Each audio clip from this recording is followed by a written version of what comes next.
এজন্য আমরা উৎসব কণ্ঠে আওয়াজ করে শুকরিয়া জ্ঞাপন করব। সবাই বলুন আলহামদুলিল্লাহ।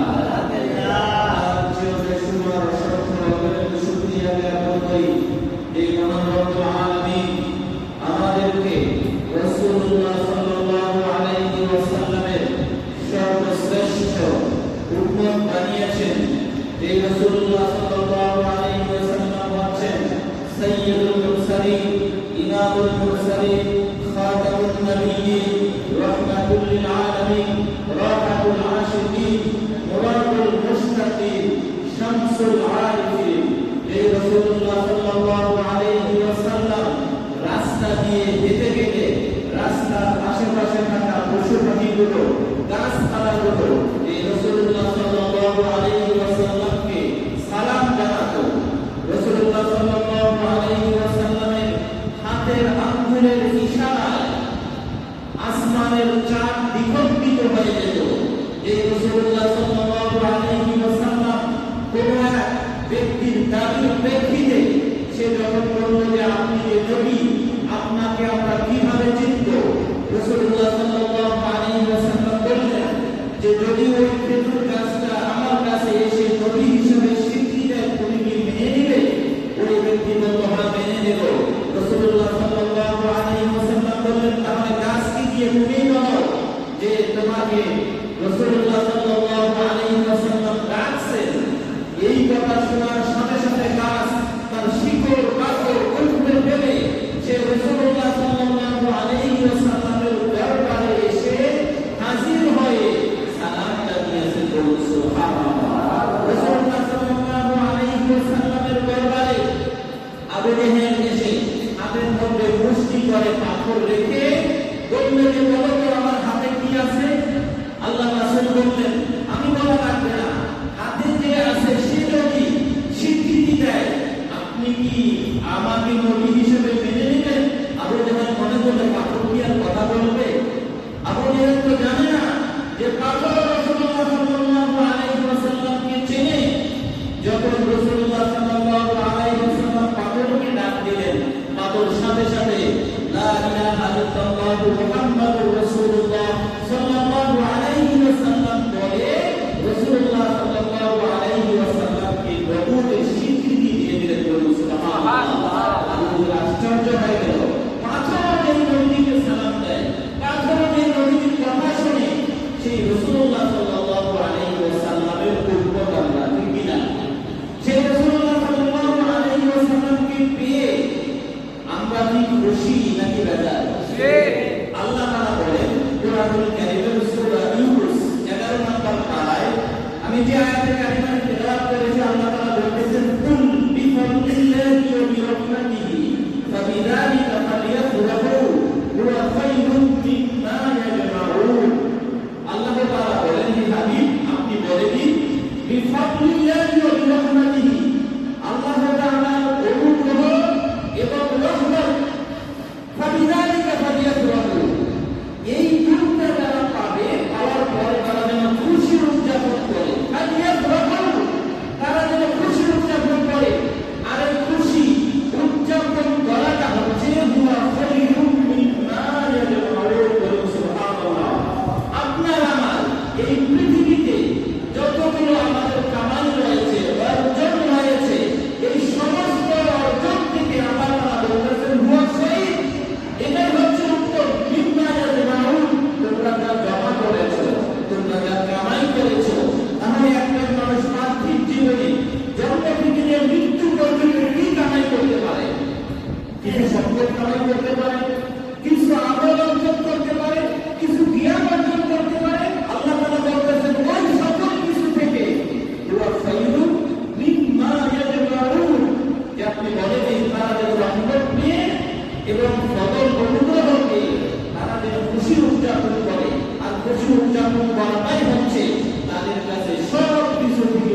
আমাদের শরীর চুলকাবে কেন?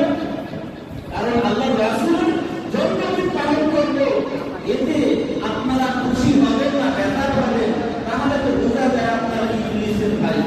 কারণ বেদায়া নিমায়া সহ আমি আজকে মাক্তাবায় সামনে চান্স করলাম যে ইবলিস 4 বার কেঁদেছে। এই কথাটা এভাবে বর্ণিত হয়েছে কেতাবে যে বকিয়া সুহাইল ফি তাফসীরিহি, সুহাইল নামে একজন ব্যক্তি তাফসীর লেখক ছিলেন, যিনি বিশাল জ্ঞানের অধিকারী ছিলেন। তিনি তার তাফসীরের মধ্যে বলেছেন যে শয়তান 4 বার কেঁদেছে, তার মধ্যে একবার হলো রাসূলুল্লাহ সাল্লাল্লাহু আলাইহি ওয়াসাল্লাম যেই দিন পৃথিবীতে আগমন করেছে, সেই দিন শয়তান খুশি হতে পারেনি, শয়তান সে কেঁদেছে, শয়তান দুঃখিত হয়েছে। আজকেও যারা রাসূলুল্লাহ সাল্লাল্লাহু আলাইহি ওয়াসাল্লামের জন্মদিন পালন করতে গেলে যাদের শরীরে চুলকায়, যাদের খুশি লাগে না, তারাই হচ্ছে শয়তানের দোষর, ঠিক কিনা? এই কথাটা আছে প্রায় আমি দেখলাম 21টা কিতাবের মধ্যে রয়েছে, অথচ তারা এই কিতাবগুলি দেখবে না, শুধু বলবে যে এটা তো তাফসীরের কিতাবে এসেছে, হাদিস থেকে দেখা যাবে। ইনশাআল্লাহ আমরা হাদিস থেকেও দেখিয়ে দেব যে এই কিতাবে এই পরিসংখ্যানে এই কথাটি এসেছে। সম্মানিত হাজিরিন, রাসূলুল্লাহ সাল্লাল্লাহু আলাইহি ওয়াসাল্লাম পৃথিবীতে আগমন করেছে, এতে আমরা খুশি হব। কারণ এখানে খুশি বলতে কি বোঝায়? আমরা যে ঈদুল ফিতর, ঈদুল আযহায় খুশি হই তার কারণ এখানে নামাজ রয়েছে, বিভিন্ন আনন্দ রয়েছে। তারা আমাদেরকে প্রশ্ন করে যে আপনারা যে ঈদ পালন করেন তা আপনারা তো নামাজ পড়েন না। আসলে তারা জানেই না যে ঈদ হলে কি শুধুমাত্র নামাজের সাথে সংযুক্ত, নাকি নামাজ ছাড়াও ঈদ রয়েছে। আচ্ছা, আপনারা বলেন তো সপ্তাহের মধ্যে সবচেয়ে শ্রেষ্ঠ দিন কোন দিন? জুমার দিন। এই জুমার দিনটা হলো ঈদুল ফিতর, ঈদুল আযহা থেকে আরো আগে। আল্লাহ রাসূল বলেছেন যে এই দিনটা হচ্ছে ঈদুল ফিতর এবং ঈদুল আযহা থেকে উত্তম ঈদের দিন। তাহলে জুমার দিন কি কোনো ঈদের নামাজ আছে? জুমার দিন আজকে যে আমরা জুমার নামাজে এসেছি, আমরা কি ঈদের নামাজ পড়তে এসেছি নাকি জুমার নামাজ পড়তে এসেছি? আমরা জুমার নামাজ পড়তে এসেছি। তাহলে যেই ঈদ সর্বশ্রেষ্ঠ হলো ঈদুল ফিতর থেকে ঈদুল আযহা থেকে, সেই ঈদে তো কোনো নামাজ নেই। সেই ঈদে নামাজ আছে? জুমার দিনের ঈদে নামাজ আছে? নামাজ নাই। আপনি দেখবেন রাসূলুল্লাহ সাল্লাল্লাহু আলাইহি ওয়াসাল্লামের হাদিসে এসেছে, ওমর রাদিয়াল্লাহু তাআলা আনহু এক ইহুদি এসে জিজ্ঞাসা করলো যে আল-ইয়াওমা আকমালতু লাকুম দীনাকুম ওয়া আতমামতু আলাইকুম নি'মাতি ওয়া রাদিতু লাকুম আল-ইসলাম দীনা। এই আয়াতটা যদি আমাদের ইহুদি বলতেছে, আমাদের ধর্মের মধ্যে যদি নাযিল হতো, তাহলে আমরা এই দিনটাকে ঈদ হিসাবে পালন করতাম। ইহুদি বলতেছে কথা, হযরত ওমর রাদিয়াল্লাহু তাআলা আনহু শুনে সেই ইহুদিকে জবাব দিলে, এই ইহুদি তুমি কি বলছো? আমরা তো এই আয়াতটা যেই দিন নাযিল হয়েছে, আমরা তো সেই দিনটাকে দুইটা ঈদ হিসাবে পালন করি। বলুন সুবহানাল্লাহ। আল-ইয়াওমা আকমালতু লাকুম দীনাকুম কখন নাযিল হয়েছে? আরাফার ময়দানে। আরাফার ময়দানে বিদায় হচ্ছে বৎসর আল্লাহ রাসূল সাল্লাল্লাহু আলাইহি ওয়াসাল্লামের উপরে এই আয়াতে কারিমাটি নাযিল হয়েছে। আর ওমর রাদিয়াল্লাহু তাআলা আনহু বলেন যে আল্লাহ রাসূলের উপরে যেই দিন এই আয়াতটা নাযিল হয়েছে, সেই দিনটা ছিল দুইটা ঈদের দিন। সুবহানাল্লাহ। একটা হলো জুমার দিন, আর একটা ছিল আরাফার দিন। আরাফার দিন হিসাবে ঈদ ঘোষণা করা হয়েছে। আচ্ছা বলুন তো, আরাফার ময়দানে কেউ কি ঈদের নামাজ পড়ে? ঈদের নামাজ পড়ে? তাহলে আরাফার দিনের ঈদের দিনে নামাজ লাগে না, জুমার দিনের ঈদের দিনে আলাদা নামাজ লাগে না। আবার রাসূলুল্লাহ সাল্লাল্লাহু আলাইহি ওয়াসাল্লাম যিনি সর্বশ্রেষ্ঠ নবী ও রাসূল, সেই রাসূলুল্লাহ সাল্লাল্লাহু আলাইহি ওয়াসাল্লামের আগমনে খুশি হলে কি আমাদের দরকার আছে? নামাজ লাগবে? তাহলে তো জুমার দিনেও আলাদা ঈদের নামাজ পড়া লাগতো। আরাফার দিনেও যেহেতু ঈদ সাব্যস্ত হয়েছে হাদিস দ্বারা, সহিহ হাদিস দ্বারা, ওই দিনেও তো আলাদা ঈদের নামাজ পড়া লাগতো। আমরা তো পড়ি না। শরীয়ত তো এখানে ঈদ হিসাবে নামাজের জন্য নির্দিষ্ট করেনি। তাহলে তারা আমাদেরকে কেন প্রশ্ন করে? কারণ ওই যে শয়তান তাদেরকে আঙ্গুল দেয়, আর আঙ্গুল দিয়ে বলে যে তুমি একটা যুক্তি দাঁড় করাও।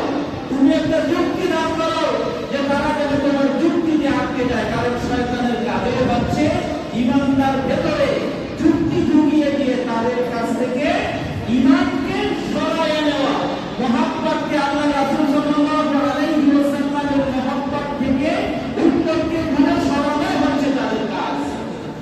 কারণ যদি না হতো, এই কারণটা যদি না হতো, তাহলে আজকেও কেন তারা আমাদেরকে বলে যে মিলাদুন নবীর জলুস করলে নাকি সর্বনিকৃষ্ট বিদআত হয়? তারা কেন ফতোয়া দেবে যে মিলাদুন নবী পালন করলে এগুলি কোনো অঙ্গত করে নাই, কোনো ইমাম করে নাই, সালাসা কুরুনে সালাসা করে নাই, এখন কেন আমরা করি? অথচ তারা রাসূলুল্লাহ সাল্লাল্লাহু আলাইহি ওয়াসাল্লামের সেই জমানাটা থেকে আমাদেরকে ফিরে যেতে বলে যে আমরা ওই যুগ থেকে হাদিস বার করাবো, আমরা এর পরবর্তী যুগের কোনো দলিল নিতে পারবো না। তাদের দলিল যে শুধু কোরআন এবং হাদিস থেকে দলিল নিতে হবে, কোনো ঈমান মানা যাবে না। অথচ তারা যখন আমাদেরকে উল্টা ঘায়েল করতে চায়, দলিল দেয় আব্দুল কাদের জিলানী রাহমাতুল্লাহি আলাইহির কিতাব থেকে। আচ্ছা বলেন তো, আব্দুল কাদের জিলানী রাহমাতুল্লাহি আলাইহি কি কুরআনে সালাসা সাহাবীদের যুগে? যদি না হয় থাকে, তাহলে যখন তাদের পক্ষে থাকে, যখন তাদের পক্ষে দলিলের প্রয়োজন হয়, তখন কুরআনে সালাসার প্রয়োগ করি। অথচ যারা সুয়ুতী রাহমাতুল্লাহি আলাইহি যুগের শ্রেষ্ঠ ইমামগণ রাসূলুল্লাহ সাল্লাল্লাহু আলাইহি ওয়াসাল্লামের মাওলুদ শরীফ পালন করার ব্যাপারে কতগুলো হাদিস বর্ণনা করেছে, কিতাবের পর কিতাব লেখা হয়েছে, 1000 কিতাব লেখা হয়েছে রাসূলুল্লাহ সাল্লাল্লাহু আলাইহি ওয়াসাল্লামের মাওলুদ শরীফকে কেন্দ্র করে। ওইগুলো তারা মানবে না। অথচ তাদের পক্ষে যখন দলিলের প্রয়োজন হবে তখন দলিল দেবে, আর আমরা যখন দলিল দেব তখন বলবে না এগুলি তো আমরা মানি না। বুঝছেন? অর্থাৎ তাদের যখন প্রয়োজন, শয়তানের যখন শয়তানি প্রয়োজন, তখন শয়তানি করার জন্য আপনাকে ঘায়েল করতে চাইবে। আমরা সেই দিকে কান্না দিয়ে রাসূলুল্লাহ সাল্লাল্লাহু আলাইহি ওয়াসাল্লামের মহব্বতে আমরা জুলুস করব, আমরা রাসূলুল্লাহ সাল্লাল্লাহু আলাইহি ওয়াসাল্লামের মহব্বতে আমরা আলোচনা করব। রাসূলুল্লাহ সাল্লাল্লাহু আলাইহি ওয়াসাল্লামের মাওলুদ শরীফের আলোচনা করলে মুমিনের ঈমান বৃদ্ধি পায়। মুমিনের ঈমান বৃদ্ধি পায়, কারণ হচ্ছে মুমিন যখন রাসূলুল্লাহ সাল্লাল্লাহু আলাইহি ওয়াসাল্লামের এই সমস্ত মুআজিজাগুলো শুনতে পাবে, তখন মুমিনের অন্তর আনন্দে আত্মহারা হবে যে আমরা সেই নবীর উম্মত, এই রাসূলুল্লাহ সাল্লাল্লাহু আলাইহি ওয়াসাল্লাম না আসলে আল্লাহ তাআলা সৃষ্টি জগতের কিছুই সৃষ্টি করতেন না। আমি গত সপ্তাহে বলেছিলাম যে রাসূলুল্লাহ সাল্লাল্লাহু আলাইহি ওয়াসাল্লাম তিনি সর্বশ্রেষ্ঠ, সর্বপ্রথম নবী হলেন কিভাবে? আল্লাহ তাআলা রূহের জগতে যখন সমস্ত রূহগুলোকে নিয়ে একটা সমাবেশে ডাকলেন, সমাবেশ ডাকার পরে তখন কোন রূহ আল্লাহ তাআলাকে চিনত না। আল্লাহ তাআলা যে একজন রয়েছেন সৃষ্টিকর্তা, কোন রূহ আল্লাহ তাআলাকে চিনত না। সর্বপ্রথম যখন আল্লাহ তাআলা এই সমস্ত রূহকে জিজ্ঞাসা করলেন, আলাস্তু বিরাব্বিকুম, আমি কি তোমাদের রব নই? সর্বপ্রথম যিনি বলেছেন বালা, তিনি হচ্ছেন রাসূলুল্লাহ সাল্লাল্লাহু আলাইহি ওয়াসাল্লাম। সুবহানাল্লাহ। সেই দিক থেকে রাসূলুল্লাহ সাল্লাল্লাহু আলাইহি ওয়াসাল্লাম সর্বপ্রথম এবং সর্বশ্রেষ্ঠ। রাসূলুল্লাহ সাল্লাল্লাহু আলাইহি ওয়াসাল্লাম পৃথিবীতে আগমন করেছেন। এই আগমনকে কেন্দ্র করে ইহুদিরা মক্কার মধ্যে যারা সর্বশ্রেষ্ঠ জ্ঞানী ছিল ওই সময়ে ইহুদি জাতি, ওই ইহুদি জাতির মধ্যে কেউ কেউ পণ্ডিত ছিল। এই পণ্ডিতদের মধ্যে থেকে একজন ইহুদি মক্কার কুরাইশদেরকে সকালবেলায় ডাক দিয়ে বলেন, ইয়া মাশারা কুরাইশ, হে কুরাইশ জাতি, তোমরা কি জানো এই রাত্রিতে কোন শিশু জন্মগ্রহণ করেছে? ওই সময়ে ওই ইহুদির কাছে একটা দল ছিল, কুরাইশ দল। তারা বললেন, না তো আমরা তো জানি না যে ওই রাত্রে কোনো শিশু জন্মগ্রহণ করেছে কিনা। ইহুদি যখন তাদেরকে বললেন, তোমরা ফিরে যাও, তোমার কুরাইশ গোত্রের মাঝে গিয়ে খবর নাও, আজকের রাত্রে এমন একটি শিশু জন্মগ্রহণ করেছে। আমি রাত্রে দেখেছি যে একটা তারকা, লাল তারকা, যেই তারকাটা উদিত হবে একমাত্র নবীগণ পৃথিবীতে আগমন করেন। আমি দেখেছি এই তারকাটা আজকে উদিত হয়েছে। আর আমার লেখাপড়া মতে, আমার জ্ঞান মতে হযরত ঈসা আলাইহিস সালাম দুনিয়া থেকে বিদায় নিয়েছে, আর মাত্র একটা তারকায় বাকি ছিল। সেই তারকাটাও আজকে উদিত হয়েছে। আর এই তারকাটা উদিত হবে কুরাইশ বংশে। তোমরা গিয়ে খবর নাও। ইহুদির কথা বলে যখন কুরাইশ দল তাদের গোত্রের মধ্যে ফিরে গেল, ফিরে গিয়ে খবর নিয়ে দেখলো যে রাসূলুল্লাহ সাল্লাল্লাহু আলাইহি ওয়াসাল্লাম মা আমেনা রাদিয়াল্লাহু তাআলা আনহার গৃহে পৃথিবীতে আগমন করেছেন। যখন এই খবরটা তারা পেল, এই খবরটা ইহুদিকে দিল। ইহুদি তখন বলল যে ঠিক আছে, আমাকে নিয়ে চলো ওই শিশুর কাছে। ইহুদি তখন কুরাইশদের সাথে রাসূলুল্লাহ সাল্লাল্লাহু আলাইহি ওয়াসাল্লামের কাছে আসলো। আসার পরে তখন আমেনা রাদিয়াল্লাহু তাআলা আনহাকে বলল যে আমাকে এই শিশুটিকে একটু দেখাও, আমি দেখতে চাই এই শিশুটির সবকিছু। ইহুদি রাসূলুল্লাহ সাল্লাল্লাহু আলাইহি ওয়াসাল্লাম ঘরের মধ্যে তাকালেন, দেখলেন যে রাসূলুল্লাহ সাল্লাল্লাহু আলাইহি ওয়াসাল্লামের কপালে নবুয়ত। ইহুদি সাথে সাথে এটা দেখার সাথে সাথে ইহুদি অজ্ঞান হয়ে মাটিতে পড়ে গেল। বলুন সুবহানাল্লাহ। রাসূলুল্লাহ সাল্লাল্লাহু আলাইহি ওয়াসাল্লামের মোহরের নবুয়ত থেকে ইহুদি অজ্ঞান হয়ে গিয়েছে। অজ্ঞান হওয়ার পরে যখন তার হুঁশ ফিরল, হুঁশ ফেরার পরে ওই কুরাইশের লোকেরা বলল যে মা বলিদাকা, তোমার কি হয়েছে? তুমি হঠাৎ এই শিশুটিকে দেখে অজ্ঞান হয়ে পড়লা, কারণ কি?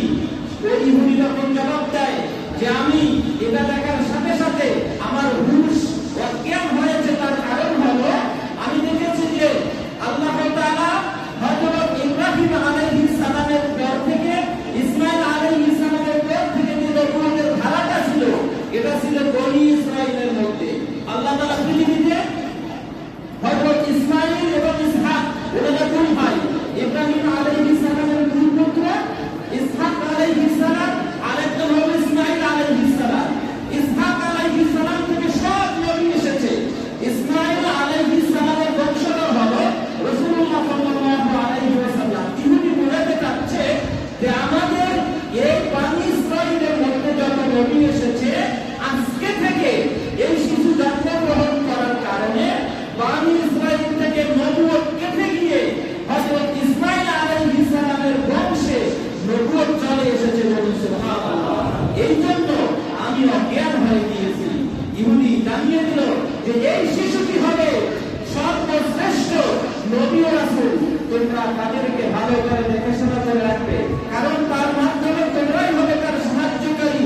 সে সারা পৃথিবীতে বিজয় লাভ করবে। বলুন সুবহানাল্লাহ। রাসূলুল্লাহ সাল্লাল্লাহু আলাইহি ওয়াসাল্লামের আগমনে ইহুদিরা খবর দিয়েছে। এটা হলো মক্কার খবর। এই সময়ে মদিনাতুল মুনাওয়ারায় আল্লাহ রাসূল পৃথিবীতে এসেছেন মক্কায়, আর মদিনাতুল মুনাওয়ারায় ইহুদি ওই সময় ছিল। এক ইহুদি পাহাড়ের মধ্যে উঠে হঠাৎ ডাক দিল, ইয়া বানি ইয়াসরিব, হে ইয়াসরিববাসীরা, তোমরা জাগ্রত হও। আমি আজকে রাতে দেখেছি যে এমন একটি তারকা উদিত হয়েছে, যেই তারকা নবী ছাড়া উদিত হয় না। বলুন সুবহানাল্লাহ। আরো যদি আমরা ঘটনা বলি, আপনারা জানেন পারস্য সম্রাট কায়সার কিসরা নামে যিনি ছিল, ওই পারস্যের মধ্যে রাসূলুল্লাহ সাল্লাল্লাহু আলাইহি ওয়াসাল্লামের আগমনের আগে 1000 বছর ধরে অগ্নিকুণ্ড জ্বলত। অগ্নিকুণ্ড বন্ধ হতো না। এটা যে এমন ভাবে জ্বলতেছিল, 1000 বছর ধরে এই অগ্নিকুণ্ড জ্বলতেই ছিল। রাসূলুল্লাহ সাল্লাল্লাহু আলাইহি ওয়াসাল্লাম যেই দিন পৃথিবীতে এসেছেন, অগ্নিকুণ্ডগুলো নিভে গেছে। বলুন সুবহানাল্লাহ। সেই পারস্য সম্রাটের যে প্রাসাদ ছিল, এই প্রাসাদে ভূমিকম্প হয়েছে। পারস্যের মধ্যে যতগুলো নদী ছিল, এই নদীগুলো শুকিয়ে গিয়েছে। পারস্য সম্রাট সকালে উঠে যখন এই অবস্থা দেখে হঠাৎ এই আগুন নিভে গেল, পারস্য সম্রাট ভীত সন্ত্রস্ত হয়ে তাড়াতাড়ি তার মাথার মুকুট করে রাজপ্রাসাদে বসে তার মন্ত্রীদেরকে ডাকলো যে আসলে এই খবর কি, এটা হওয়ার কারণ কি। মন্ত্রীরা সংবাদ নিয়ে তারা জানতে পারলো যে ওই সময়ের সর্বশ্রেষ্ঠ জ্ঞানী ব্যক্তি হচ্ছে সাথী একজন ব্যক্তির নাম ছিল। ওই ব্যক্তির কাছে গিয়ে সংবাদ জানলো যে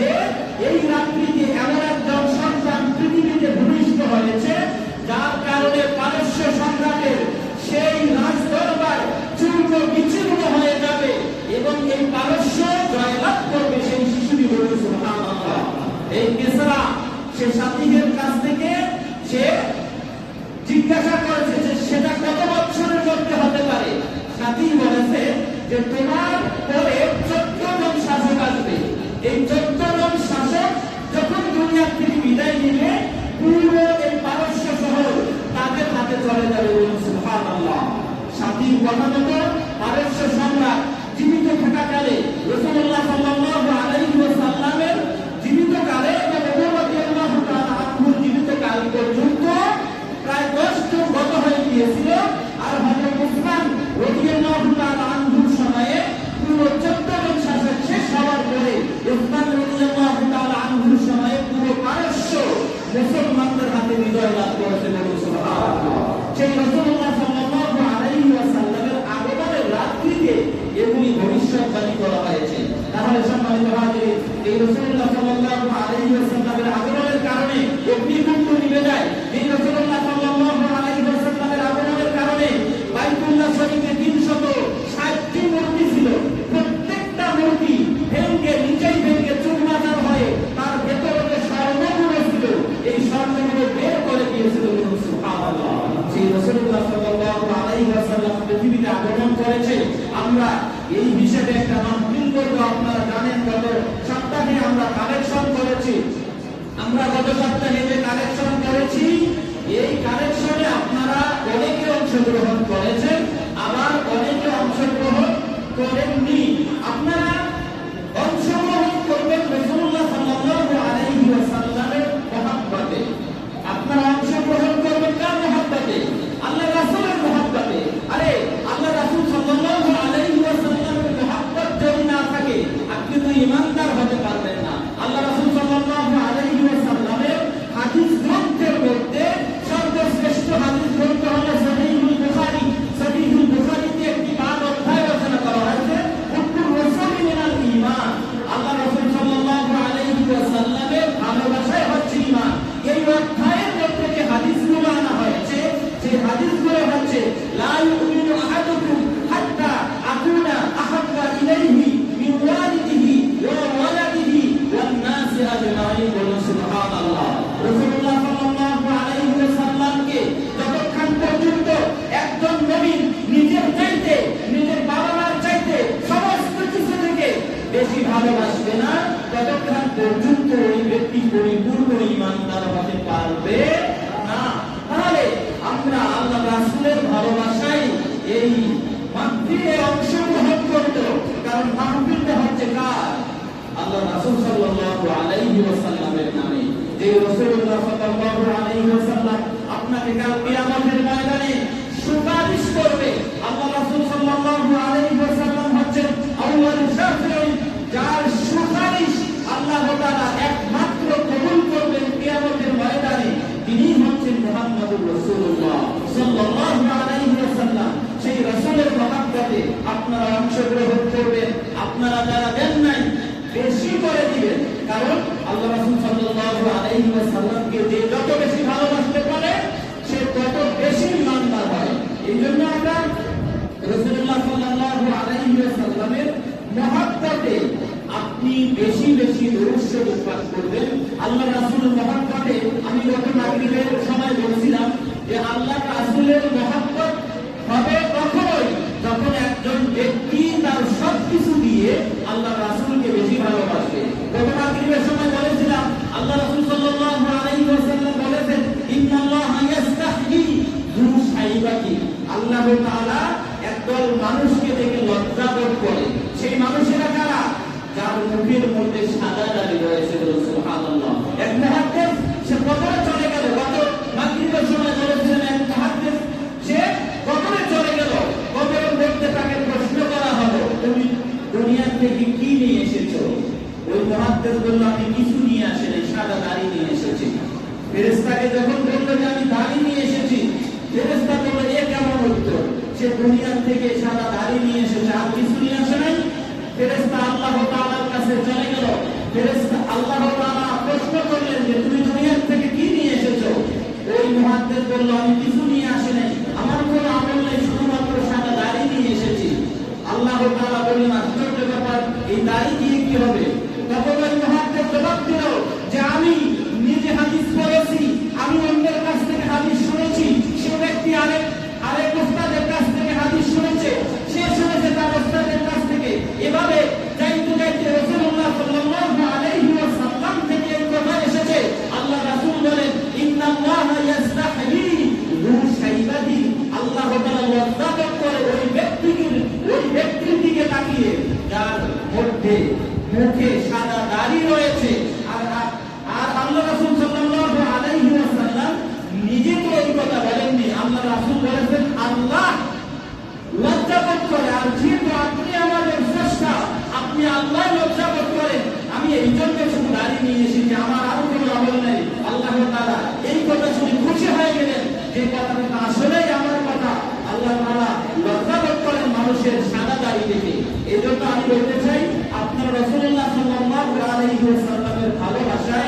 দাড়ি রাখবেন, দাড়ি আরো একটি সুন্নত যেটি দিয়ে আপনি কবরে যেতে পারবেন। আপনি মিসওয়াক করেন, মিসওয়াক কবরে যাবে না। আপনি টুপি করেন, টুপি কবরে যাবে না। আপনি যেই কোনো সুন্নত আদায় করেন না কেন, এই সুন্নতটা নিয়ে কবরে যেতে পারবেন না। কিন্তু একটা সুন্নত যেটা নিয়ে আপনি কবরের সাথে করে নিয়ে যেতে পারবেন, সেটাই হচ্ছে মুখের দাড়ি। পুরুষকে সৌন্দর্য করা হয়েছে দাড়ি দিয়ে, মহিলাকে দাড়ি দেওয়া হয় নাই। তার কারণ হলো পুরুষকে পুরুষ হিসাবে সাব্যস্ত করেছেন আল্লাহ তাআলা দাড়ি দিয়ে।